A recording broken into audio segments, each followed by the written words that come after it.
Hello दोस्तों, मैं प्रदीप शुक्ला आपका बहुत बहुत स्वागत करता हूं। उम्मीद करते हैं आप अच्छे होंगे, स्वस्थ होंगे और आपकी तैयारी, आपकी पढ़ाई बहुत ही बेहतरीन तरीके से चल रही होगी। तो आज मैं आपके लिए लेकर के हाजिर हूं ब्लड रिलेशन की ये दूसरी क्लास।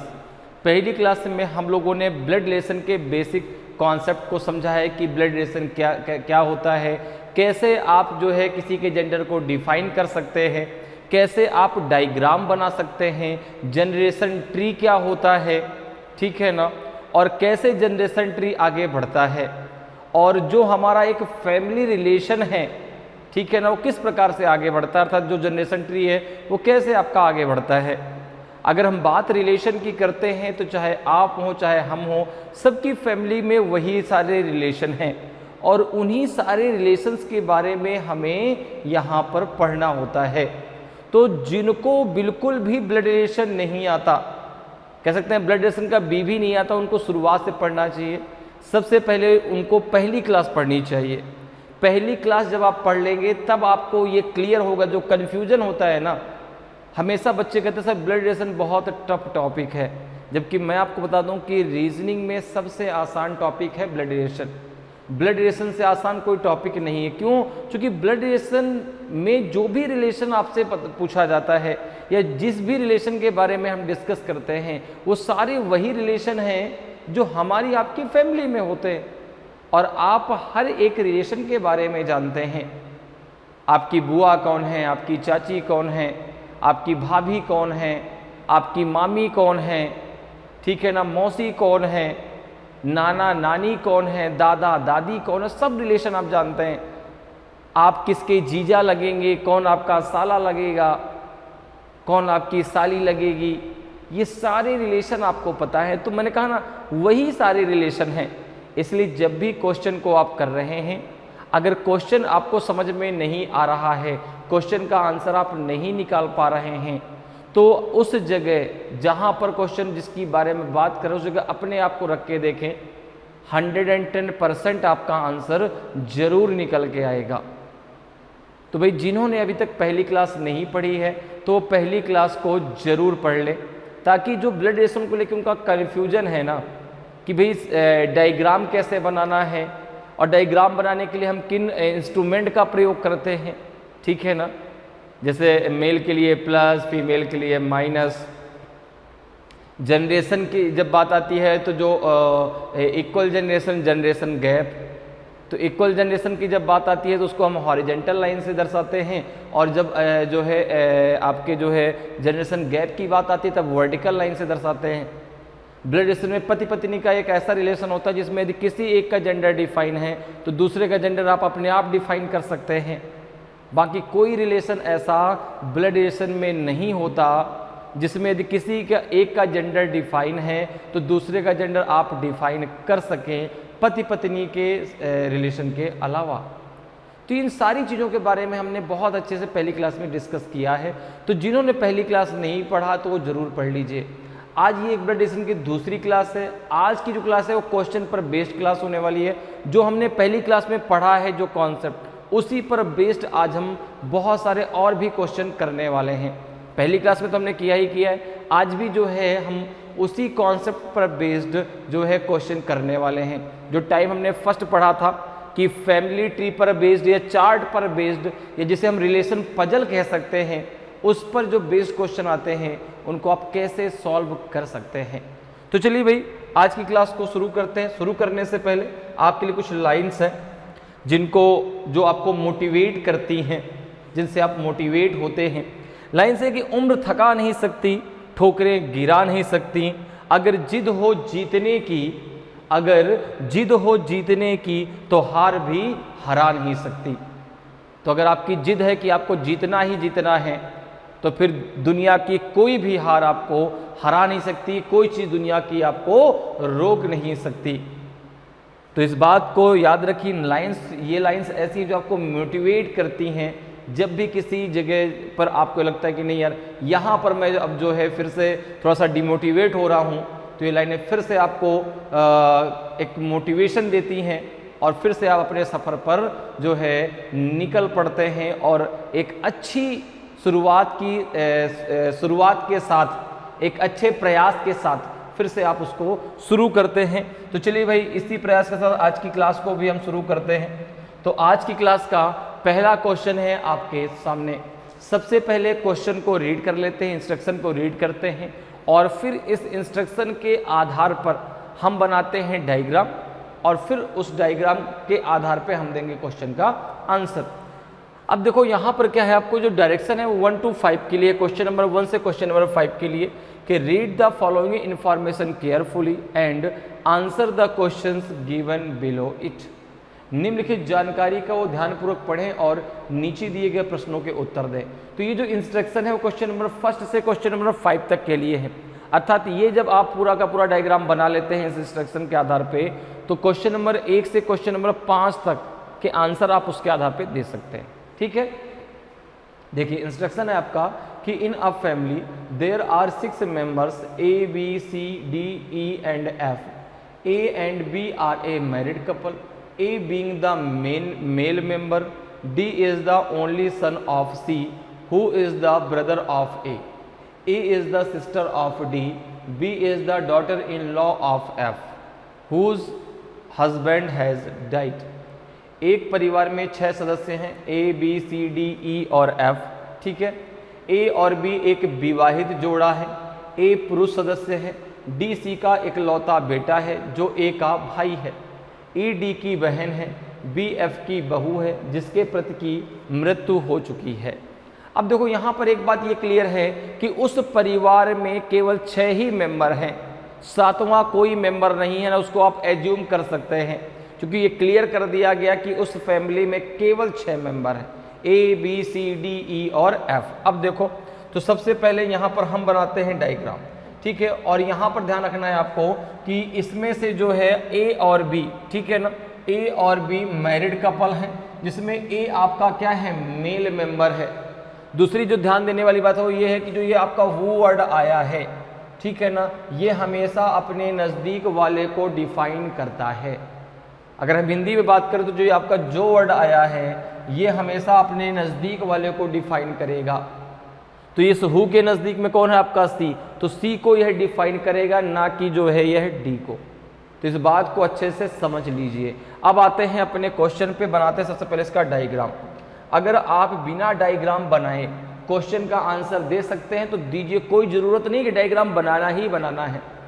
लेकिन भाई अब ये उनके लिए है जिनको क्वेश्चन तो पढ़ लिया लेकिन सर आंसर नहीं निकल पा रहा, तो फिर कैसे करेंगे? तो फिर पहले आप डायग्राम बना लीजिए। देखिए कैसे बनेगा। कह रहा है कि A and B are a married couple, A being the male member. तो अब देखो, मैंने आपको शुरुआत में एक चीज़ बताई है कि ब्लड रिलेशन में पति पत्नी का रिलेशन ऐसा होता है कि जिसमें यदि किसी एक का जेंडर डिफाइन है तो दूसरे का जेंडर आप अपने आप डिफाइन कर सकते हैं। तो भाई A और B विवाहित जोड़े हैं, A और B विवाहित जोड़े हैं, ठीक है, जिसमें A आपका मेल मेंबर है तो B फीमेल मेंबर हो जाएगा, B क्या हो जाएगी, फीमेल। ठीक है, आगे जरा देखो क्या कह रहा है। आगे कह रहा है कि D is the only son of C who is the brother of A। D जो है वह C का इकलौता पुत्र है जो किसका भाई है, A का भाई है। तो A का भाई कौन है, C है, ना कि D। ठीक है ना, तो C जो है वह D का भाई है, और सॉरी C जो है वह A का भाई है और D जो है वह C का इकलौता पुत्र है। ठीक है ना, दूसरा उसके पुत्र नहीं है। आगे क्या कह रहा है कि जो E है वह D की बहन है, E is the sister of D। तो D जो है वह E का भाई है, E और D। ठीक है, E जो है वह D की बहन।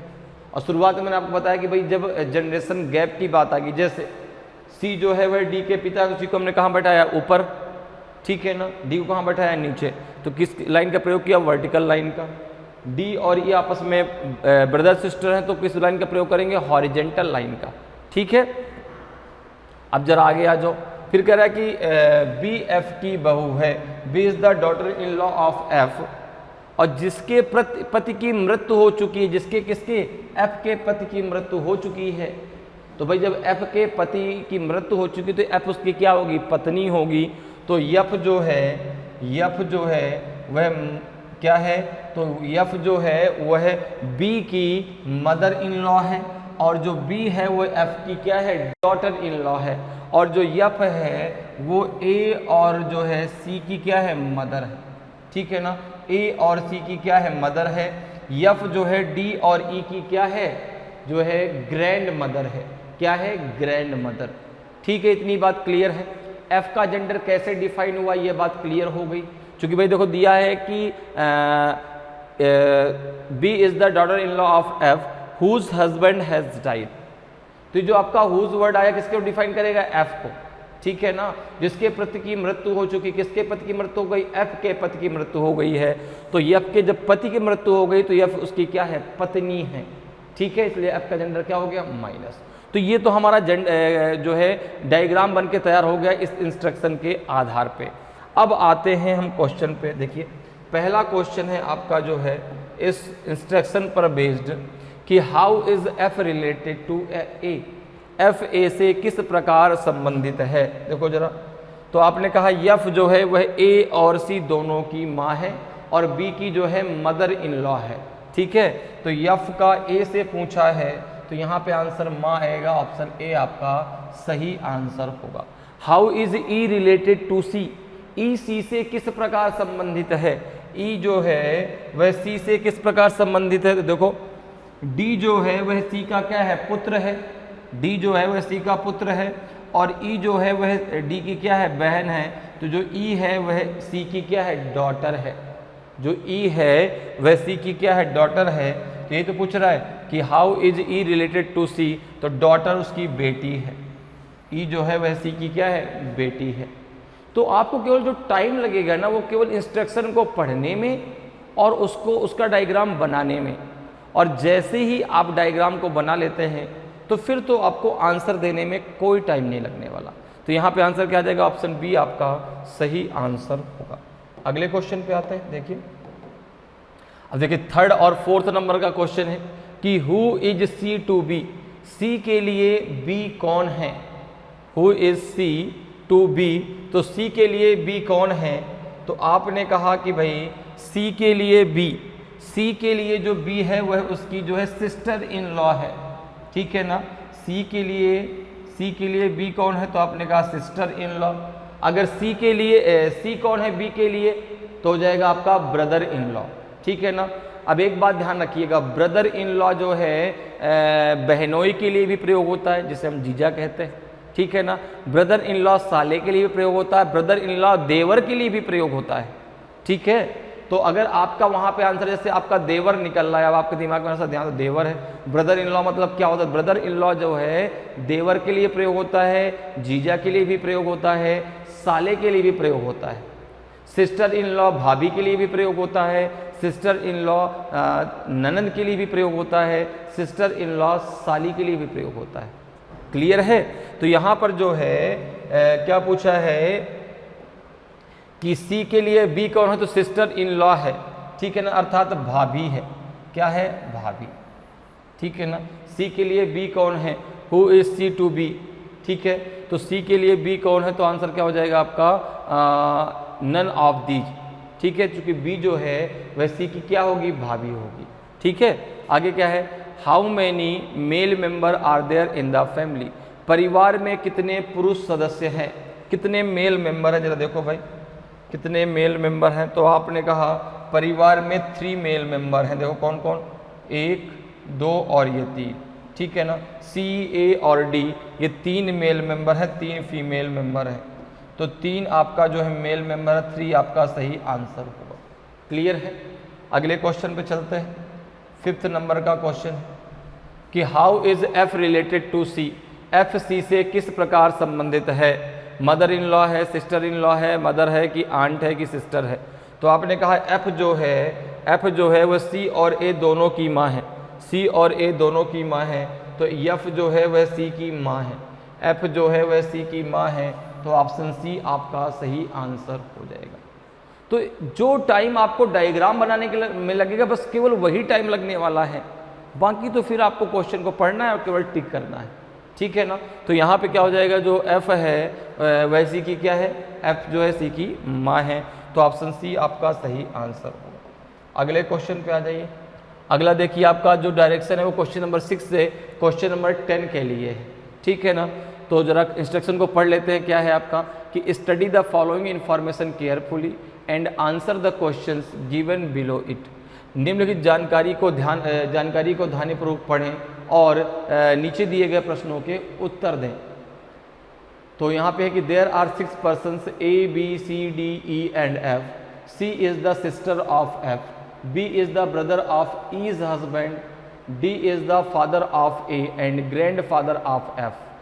There are 2 fathers, 3 brothers and a mother in the group.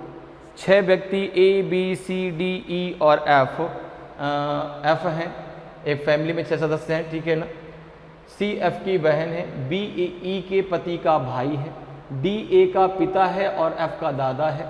समूह में 2 पिता, 3 भाई और 1 माँ है, ठीक है। तो देखो भाई यहाँ पे आंसर क्या निकल के आएगा। तो यहाँ पे आपने कहा सबसे पहले क्या इसका डायग्राम बना लेते। तो क्या दिया गया है, 6 सदस्य हैं, 6 के अलावा 7वां कोई भी इस फैमिली में सदस्य नहीं है, ना उसको आप एज्यूम कर सकते। तो जो भी है इन्हीं 6 के बीच में रिलेशन है।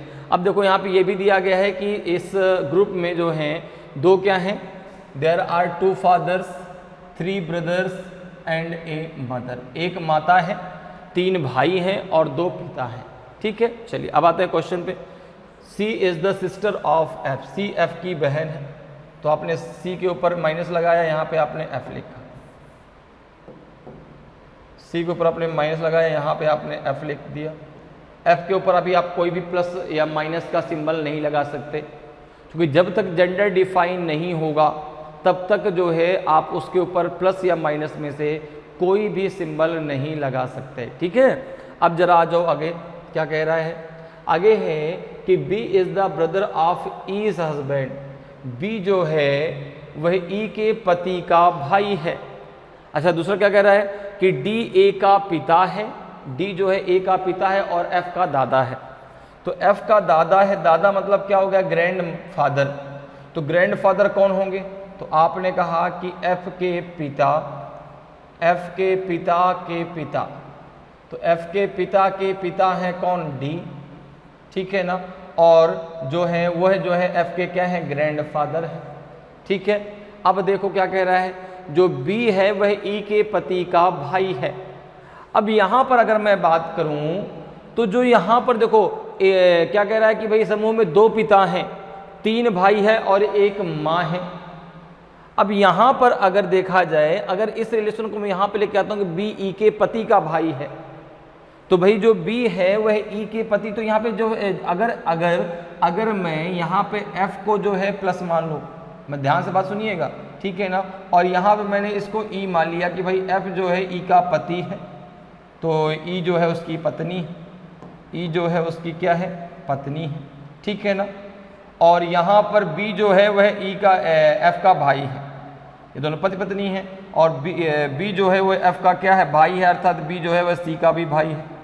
तो यहाँ पे ये तो चलो ठीक है, क्लियर हो गया कि भाई ये 2 पिता हो गए, एक D और एक ये व्यक्ति कौन होगा, तो ये भी क्लियर हो गया कि ये A होगा, ये व्यक्ति A होगा, ये भी क्लियर हो गया। लेकिन अब यहाँ पर माँ वाली कंडीशन नहीं क्लियर हो पा रही ना, कि भाई माँ कौन है। अगर यहाँ पर इस रिलेशन को, कौन से रिलेशन को, B E के पति का भाई है, तो भाई B E के पति का भाई है, तो हमने मान लिया कि F जो है वह E का पति है, F जो है E का पति है, ठीक है ना। और B जो है F का क्या है, भाई है, तो B C का भी भाई होगा, हमने यहाँ से बना लिया।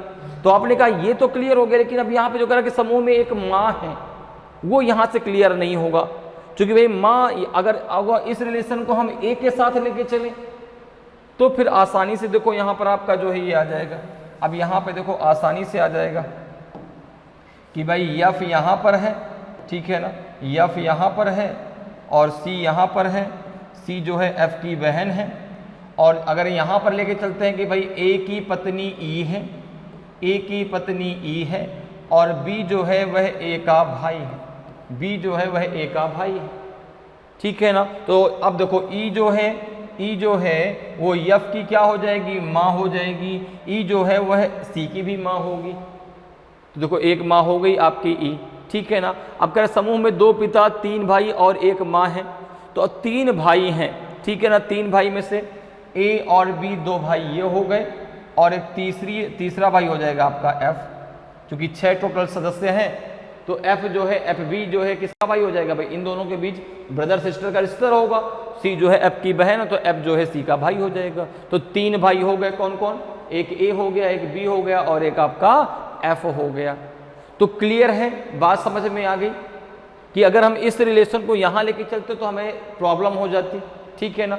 या फिर एक बात ये भी समझ लो कि भाई अगर जो है हम बात करें यहाँ पर किसके, ग्रैंडफादर की, तो ग्रैंडफादर का रिलेशन किस में आता है, तो पिता, पैटर्नल में आता है ना, ठीक है ना। तो पिता, अब पिता हैं तो भाई उनकी शादी भी हुई होगी, ठीक है, तभी तो पिता बने ना, ठीक है ना। तो भाई ए की जब शादी हुई तभी तो जो है सी और एफ आए।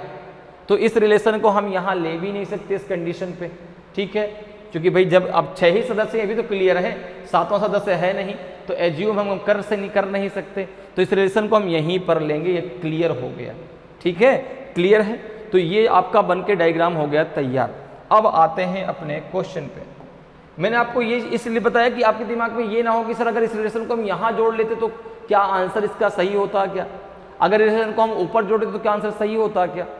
तो इसलिए भाई जब ग्रैंडफादर का रिलेशन, तो आपने कहा पिता वर्ग में आ गया, पिता वो तभी बने जब उसकी शादी होगी, ठीक है ना। तो मैंने आपको वहाँ जोड़ के बता दिया, अगर वहाँ जोड़ते भी हैं तो माँ का रिलेशन नहीं आ पा रहा ना, किसका, माँ का रिलेशन फिर कहाँ आ पा रहा है, ठीक है ना, ठीक।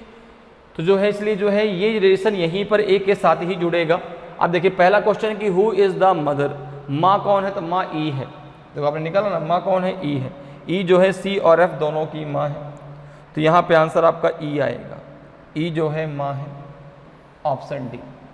Who is the E's husband, E का पति कौन है, तो ई का पति ए है। ई का पति ए है, तो ऑप्शन सी आपका सही आंसर होगा, ठीक है ना। ई का पति कौन है, ए है। अगले क्वेश्चन पे आ जाओ भाई। 8th नंबर का क्वेश्चन है कि how many male members are there in the group, समूह में कितने पुरुष सदस्य हैं। देखो भाई काउंट करो कितने पुरुष सदस्य हैं। तो आपने कहा 1 2 3 4, 4 पुरुष सदस्य हैं, 2 आपकी महिला सदस्य हैं। कौन कौन, सी और ई।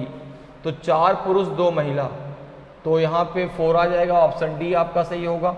How is F related to A, E, F E से किस प्रकार संबंधित है, अंकल, हस्बैंड, सन या none of these can not determine. तो how is F related to E, तो आपने कहा एफ जो है वह ई का पुत्र है, एफ जो है वह ई का पुत्र है। सी एफ की डॉटर है, एफ जो है ई का सन है, तो एफ जो है वह ई का क्या है, पुत्र है। तो यहाँ पे आपका सी जो है बिल्कुल सही आंसर होगा। How is F related to E, तो F is son of E, ठीक है। अगले क्वेश्चन पे आ जाओ भाई। अगला देखिए जो है इस इंस्ट्रक्शन पर बेस्ड ये लास्ट क्वेश्चन है कि which of the following is a group of brothers, निम्नलिखित में से कौन भाइयों का समूह है। तो भाइयों का समूह है जो है यहाँ पर देखो, एक ए और बी आपस में भाई हैं, ए और बी आपस में भाई हैं, एक एफ सी का जो है भाई है। तो ए बी एफ ये भाइयों का समूह है, ए बी एफ, तो ऑप्शन ए आपका सही आंसर होगा। ए बी एफ ये तीनों जो हैं भाई हैं, ए बी आपस में भाई हैं, और एफ जो है वह सी का भाई है। तो इन तीनों का जो ग्रुप है ए बी एफ का, ये तीनों भाइयों का ग्रुप है। तो ऑप्शन ए आपका सही आंसर हो जाएगा। क्लियर है। अगले क्वेश्चन पे आते हैं। अगला देखिए आपका जो इंस्ट्रक्शन है वो क्वेश्चन नंबर 11 से 13 तक के लिए है, ठीक है ना। तो सबसे पहले इंस्ट्रक्शन को पढ़ लेते हैं और फिर इंस्ट्रक्शन के आधार पे बनाते हैं डायग्राम, और फिर डायग्राम के आधार पे देंगे क्वेश्चन का आंसर। तो आपका इंस्ट्रक्शन है कि study the following information carefully and answer the questions given below. निम्नलिखित जानकारी का ध्यानपूर्वक अध्ययन करें और नीचे दिए गए प्रश्नों के उत्तर दें। 8 persons are from the same family with 3 generations. The number of male is 2 more than the number of female. ठीक है ना। तो जो पुरुषों की संख्या है वह महिलाओं की संख्या से 2 ज़्यादा है, ठीक है। और एक बात और याद रखना, इसमें 3 जनरेशन की बात हुई है। कितने जनरेशन की बात हुई है? 3 जनरेशन। जैसे आप हैं, आपके पिता और आपके ग्रैंडफादर, ठीक है ना। क्लियर है। तो ये 3 जनरेशन की बात यहाँ पर हो रही है, ठीक है।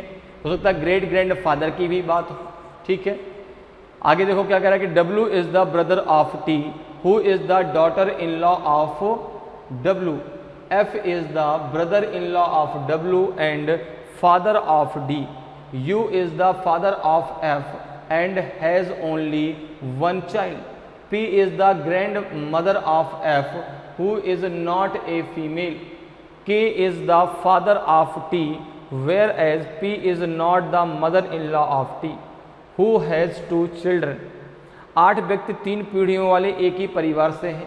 पुरुषों की संख्या महिलाओं की संख्या से 2 अधिक है। W T का भाई है जो U की बहू है, F W का साला है और D का पिता है।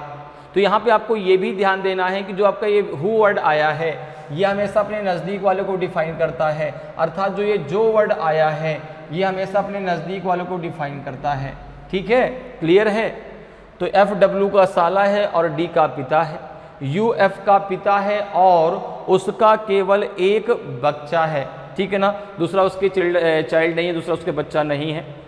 पी ओ की दादी है जो महिला नहीं है। ठीक है ना, अब देखो फिर से बात वही आती है, ये हु वर्ड किसको डिफाइन करेगा, उसके नज़दीक वाले को। ठीक है, के टी का पिता है जबकि पी टी की सास नहीं है जिसके 2 बच्चे हैं। ठीक है ना, जिसके 2 बच्चे हैं तो जो आपका हु वर्ड आएगा ये इसके नज़दीक वाले को डिफाइन करता है। तो अब यहाँ पर जो है हम इस इंस्ट्रक्शन के आधार पर बनाते हैं डायग्राम। ठीक है ना, सबसे पहला काम हमारा क्या है, इंस्ट्रक्शन के आधार पे डायग्राम को बनाना। ठीक है ना, अब यहाँ पर देखो ये चीज़ को ध्यान रखिएगा कि यहाँ पर जो नंबर ऑफ मेल्स हैं वो नंबर ऑफ फीमेल से 2 ज़्यादा हैं। तो हम यहाँ पे अगर देखें तो भाई अगर बराबर बराबर करें तो 4-4 होंगे। ठीक है ना, तो मेल और फीमेल, तो मेल कितने हो जाएंगे तो आपने कहा 5, फीमेल कितने हो जाएंगे तो आपने कहा 3। यही रेशियो तो होगा। ठीक है ना, यही रेशियो तो होगा भाई, 2 ही तो ज़्यादा हैं। तो 3 + 2 आपका 5, 5 3 आपका हो जाएगा 8। ठीक है, क्लियर। अब जरा आ जाओ क्वेश्चन पे अपने। तो क्वेश्चन कह रहा है कि 8 person are from the same family with 3 generation, the number of male is 2 more than the number of female, W is the brother of T who is the daughter in law of U। तो W जो है वह T का क्या है, भाई है। W T का भाई है। ठीक है, तो W हमने प्लस लगा दिया और T जो है वह U की क्या है, बहू है, डॉटर इन लॉ है। तो आपने कहा T के ऊपर माइनस लगाया, U के ऊपर आपने लगा दिया, U ऊपर रख दिया और U के ऊपर ना प्लस ना माइनस, अभी कुछ भी आपने नहीं लगाया।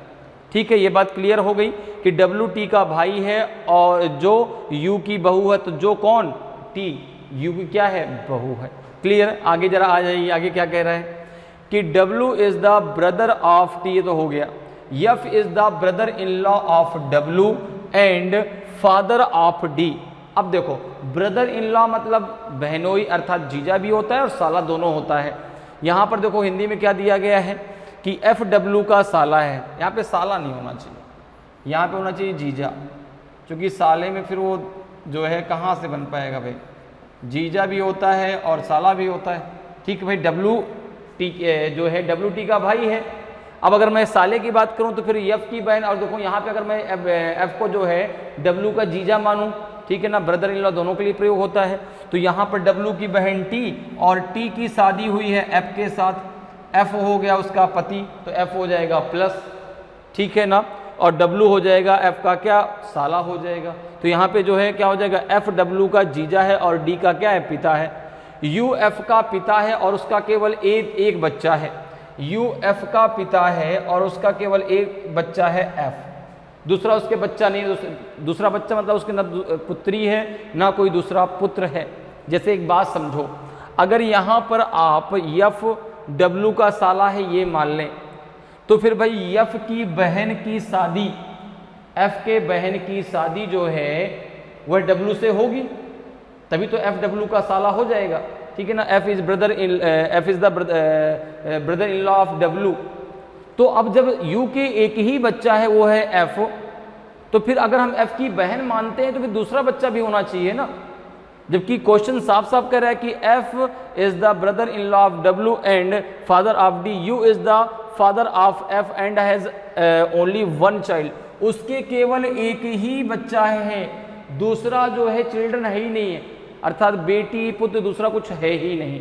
इसलिए जो है आप यहाँ पर एफ को डब्ल्यू का क्या मानेंगे, जीजा मानेंगे। क्लियर हो गया कि अगर साला मानते तो दिक्कत कहाँ थी, इसलिए यहाँ पे इसको क्या मान लिया गया, जीजा। ठीक है, और ब्रदर इन लॉ दोनों के लिए प्रयोग होता है। इसी में कन्फ्यूजन आता है जब हिंदी और इंग्लिश की बात आती है, तो वहाँ पे थोड़ा सा कहीं कहीं कन्फ्यूजन हो जाता है। ठीक है ना, तो इसमें आपको कन्फ्यूज नहीं होना है।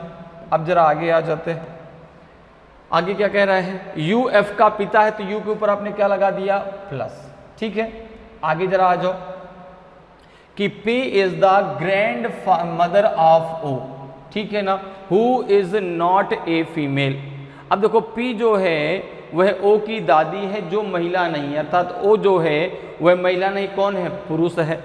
दूसरी बात यहाँ पे देखो F जो है वह W का क्या है, जीजा है, और D का पिता है, अर्थात D जो है वह पुत्र या पुत्री होगी किसकी, F की। ठीक है, अब देखो और आगे आ जाइए, P O की दादी है जो महिला नहीं है, तो O जो है वह मेल होगा। ठीक है, अच्छा और आगे आ जाइए, K जो है क्या कह रहा है, K is the father of T, K is the father of T whereas P not the mother in law of T। तो K जो है, K is father of T, तो K जो है वह जब T का फादर है तो K जो है वह W का भी फादर होगा। ठीक है, दूसरा कह रहा है कि P is not the mother in law of T, तो भाई जो P है वह T की सास नहीं है, तो जब P जो है वह T की सास नहीं है तो जो P है वह T की माँ होगी। ठीक है ना, क्योंकि भाई दादी का रिश्ता है। अब दादी का रिश्ता है तो या तो भाई पिता की जैसे मैं हूँ, अब मेरे जो पिता हैं, पिता की माँ, उनका मैं ग्रैंडसन हो गया, या फिर जो मेरी माँ है उनकी जो माँ है उनका ग्रैंडसन हूँ मैं। ठीक है, तो यहाँ पर साफ करा कि P is not the mother in law of T। ठीक है ना, और who has two children, P जो है वह T की सास नहीं जिसके दो बच्चे हैं, तो P जो है वह T की सास नहीं, तो T की माँ है, और उसके दो बच्चे हो गए W और T, तो P जो है वह K की क्या हो जाएगी, पत्नी हो जाएगी।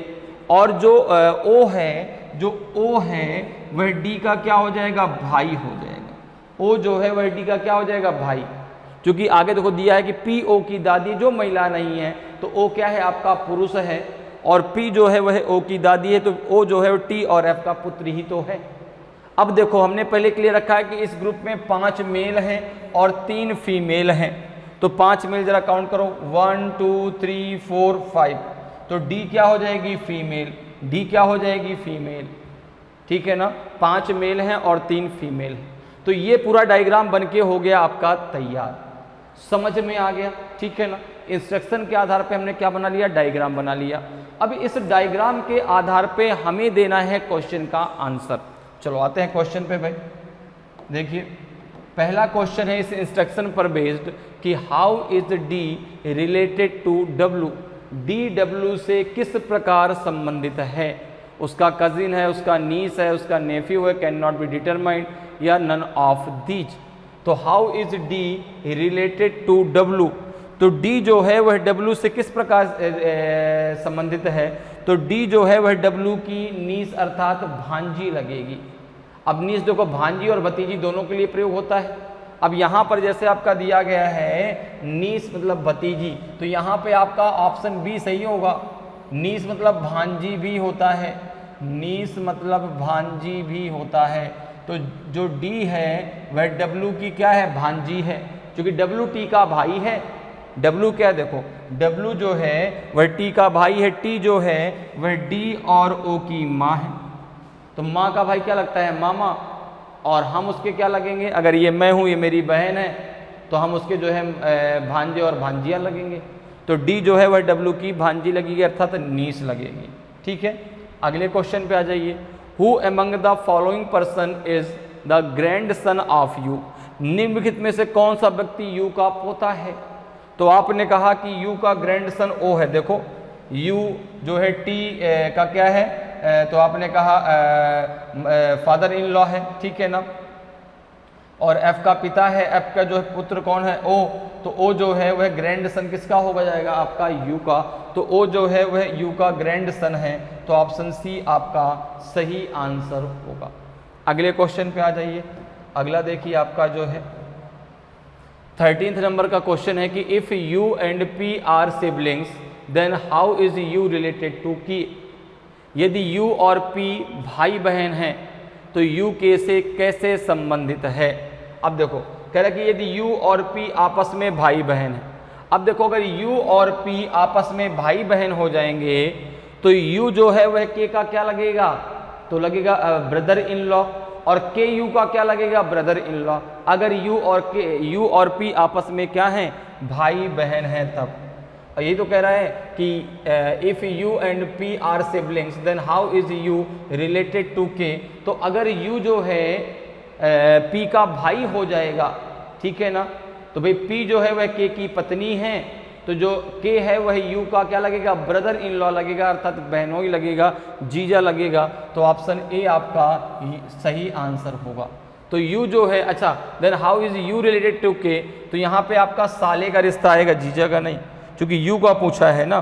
तो यू जो है वह ब्रदर इन लॉ होगा जी, इंग्लिश में ब्रदर इन लॉ ही, लेकिन हिंदी में इसको बोलेंगे साला, ठीक है ना।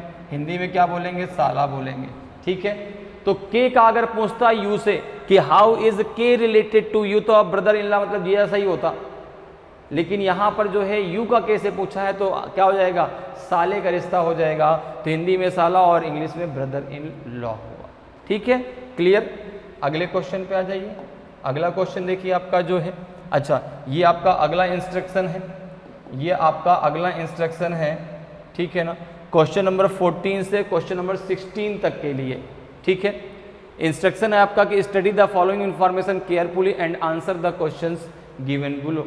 निम्नलिखित जानकारी को ध्यानपूर्वक अध्ययन करें और नीचे दिए गए प्रश्नों के उत्तर दें। A family consist of 8 members G, K, L, O, T, U, V and X and 3 married couples. यहाँ पे जो है 3 मैरिड कपल है, ध्यान रखिएगा। X is the father in law of G, who is the father of U। आपको पता है कि जो ये हु वर्ड है ये हमेशा अपने नज़दीक वाले को डिफाइन करता है, ठीक है। Who is the father of U, O is the only daughter of T, ठीक है ना, ये ओनली वर्ड लगा है, ध्यान रखिएगा। Who is the mother of V, Who is the mother of V, T is the spouse of X, both U and X are of the opposite gender, ठीक है। K is the mother-in-law of O, L is the paternal grandfather of U। अब देखो आगे क्या दिया है, जरा हिंदी में पढ़ लेते हैं इसको। हिंदी में भी आपका दिया है, एक परिवार में 8 सदस्य हैं, G, K, L, O, T, U, V और X। 3 विवाहित जोड़े हैं। एक्स जी का ससुर है जो यू का पिता है। ओ टी की इकलौती बेटी है जो वी की माँ है। टी एक्स का जीवन साथी है, ठीक है ना। यू और एक्स दोनों विपरीत लिंग के हैं। के ओ की सास है। एल यू का दादा है। तो जीवन साथी मतलब क्या हो गया, स्पाउस मतलब क्या हो गया, दोनों आपस में पति पत्नी हैं, एक पति है और एक पत्नी है, ठीक है ना। तो ये देखिए आपका है क्वेश्चन। अब क्वेश्चन के आधार पे हम बनाते हैं डायग्राम, ठीक है ना। क्वेश्चन हमने रीड कर लिया, अब बनाते हैं जरा इसका डायग्राम बना लेते हैं। तो यहाँ पर देखो परिवार कितने सदस्य हैं, आपके जो है 8 सदस्य हैं, ठीक है ना, और जिसमें से 3 आपके जो हैं कपल्स हैं, 3 मैरिड कपल हैं, ठीक है। अब जो कह रहा है कि X is the father in law of G, who is the father of U. X जो है वह कौन है, तो एक्स जी का ससुर है जो यू का पिता है, ठीक है। तो यक्स जो है, अब देखो तो यक्स कौन होगा, यक्स जो है जी की पत्नी, एक्स जो है जी की पत्नी का पिता, ये हो गया एक्स, हो जाएगा ना, ये हो जाएगा आपका एक्स, ठीक है ना। तो एक्स कौन होगा, जी की पत्नी का पिता, तो एक्स के ऊपर प्लस लगाओ ना भाई, प्लस, ठीक है। और जी कौन हो जाएगा, तो जी हो जाएगा जो है एक्स की पुत्री का पति, और कह रहा है कि x g का ससुर है जो u का पिता है। तो u का पिता कौन है? आपका g। u का पिता कौन है? आपका g। तो यहां तक बात क्लियर होगी कि x is the father in law of g, who is the father of u। ठीक है ना। तो x जो है g का क्या है? फादर इन लॉ, मतलब g की पत्नी के पिता, और जो है u जो है वह g का क्या है? फादर अर्थात पिता। ठीक है। अब देखो आगे आ जाओ। O is the only daughter of T। ठीक है ना। O is the only daughter of T, who is the mother of V। O जो है वह T की इकलौती बेटी है। ठीक है। O T की इकलौती बेटी है जो V की माँ है।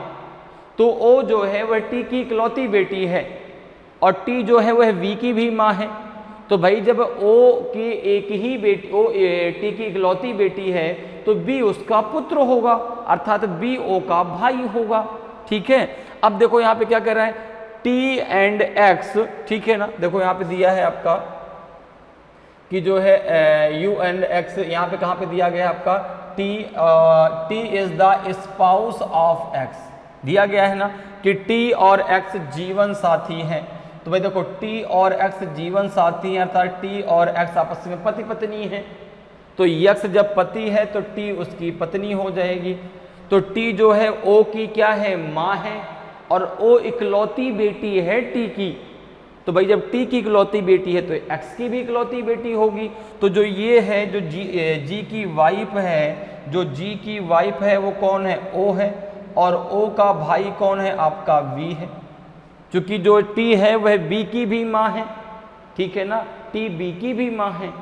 तो भाई जब इकलौती बेटी है तो दूसरा क्या होगा? बेटा होगा। तो V जो है वह O का क्या होगा? भाई होगा।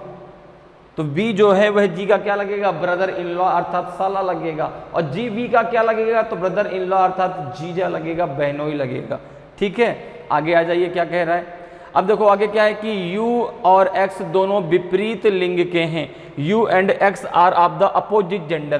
तो X का जेंडर क्या है? प्लस अर्थात मेल का। तो U का जेंडर क्या होगा? फीमेल। U का जेंडर क्या हो जाएगा? फीमेल। तो माइनस लगाओ। ठीक है ना। U के ऊपर हमने कैसे प्लस लगा दिया? अच्छा वहाँ पे गलती से लग गया, क्योंकि वहाँ पे ये दिया है G is the father of U। ठीक है ना। तो G U का पिता है, U जो है G का पुत्र की पुत्री। ये क्लियर नहीं था लेकिन अब क्लियर हो गया, क्योंकि U और X दोनों अपोजिट जेंडर के हैं। तो X का जेंडर प्लस है तो U का जेंडर क्या हो जाएगा? माइनस, अर्थात U जो है G और O की पुत्री है। आगे जरा आ जाओ। K O की क्या है? सास है। K is the mother in law of O। ठीक है। तो K O की सास है, तो K जो है वह G की माँ होगी। K जो है वह G की माँ होगी, तभी तो जो है वह K O की क्या लगेगी? मदर इन लॉ लगेगी। ठीक है। आगे कह रहा है L U का दादा है। ठीक है ना। L is the paternal grandfather. अब पैटर्नल रिश्ता किस में आता है? आपका पिता वर्ग में। तो U के पिता कौन है? G, और G की माँ कौन है? K। तो L जो है वह G के क्या हो जाएंगे? पिता हो जाएंगे, और L जो है U के क्या है? पैटर्नल ग्रैंडफादर है, अर्थात दादा है। तो ये हो गया आपका जो है इस इंस्ट्रक्शन के आधार पे पूरा का पूरा आपका डायग्राम। ठीक है ना। अब आते हैं डायग्राम के आधार पे क्वेश्चन का हम आंसर निकालते हैं। ठीक है ना। ये तो हमने क्या निकाल लिया, जो है ये हमारा बन गया जो है डायग्राम। अब डायग्राम के आधार पे आपको देना है जो है क्वेश्चन का आंसर। अब पहला क्वेश्चन है कि who among the following person is the mother of you. निम्नलिखित में से कौन सा व्यक्ति यू की माँ है? तो यू की माँ कौन है? तो आपने कहा यू की माँ ओ है। देखो ये यू है और यू की माँ कौन है? तो आपने कहा ओ है, क्योंकि जी और ओ आपस में पति पत्नी हैं। और देखो यहाँ पे दिया 3 मैरिड कपल। 3 मैरिड कपल कौन कौन से हैं? एक जी ओ है, एक एक्स टी है, एक एल के है। ठीक है। तो यू की माँ कौन है? तो यू की माँ ओ है। तो ऑप्शन बी आपका सही आंसर हो जाएगा। क्लियर है। अगले क्वेश्चन पे आते हैं कि which of the following statement is true with respect to the final arrangement. अंतिम व्यवस्था के संबंध में निम्नलिखित में से कौन सा कथन सत्य है? के हैज़ नो सन। के कोई पुत्र नहीं है। देखो जरा भाई, के कोई पुत्र नहीं है तो पुत्र तो है, जी जो है के का पुत्र है, तो पहला तो गलत। U is the son of G, U जो है वह जी का पुत्र है, बिल्कुल सही है। देखो यू जो है, नहीं पुत्री है, सॉरी, यू जो है वह जी की पुत्री है। U is the son of G, ये भी गलत, क्योंकि U is the daughter of G होना चाहिए। तो यू जो है वह जी का क्या है, पुत्र नहीं पुत्री है। T is the father of O, T is the father of O, तो T is the father of O नहीं, T is the mother of O.